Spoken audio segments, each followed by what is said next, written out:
Hello guys, welcome to my channel. तुमचं short व्हिडिओमध्ये स्वागत आहे. मी असं सांगते की मी ऑफिसवरून आल्यावर थोड्याफार घरी बसली, त्यानंतर मस्त मटकी जॉगिंग ट्रॅकवर गेली. कारण की मला असं एकटं फील होत होतं आणि मला चांगलंही वाटत नव्हतं. तर मग मी हे बघत होते बाहेरची दुनिया की कशी आहे. त्याच्यामध्ये माझ्या डोळ्यात काहीतरी किडेवाकुडे गेले.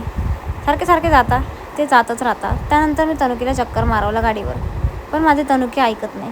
शिष्ट ती पण चांगली, पण मनाने चांगली म्हणून तिला फटकन एक राऊंड मारवला आणि मला माझा छोटं पिल्लू भेटलं.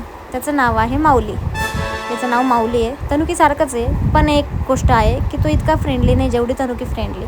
कारण की तो नवीन कुत्र्यांमध्ये गेला नाही, सो त्याला बाहेरची जगदुनिया माहिती नाही. तो त्याचा ओनरसोबतच जसा इन्वॉल्व आहे तसंच तो घाबरून राहतो.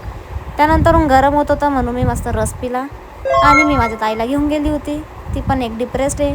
मग मी तिला घेऊन गेली. मग मी मस्तपैकी रस पिला. तसं तर मी 2 ग्लास पिली, पण पहिल्या ग्लासमध्ये जो मी पिली ना, एकदम भयानक गरम होता. त्याच्यामध्ये मी मीठ टाकलं तरी पण गरमच लागला. पण नंतर दुसरा घेतला, त्याच्यामध्ये मस्त बर्फ टाकून घेतला. त्यानंतर आमच्याकडे जे कुत्रे माकडे आहे त्यांच्यासाठी बिस्किटं घेतली.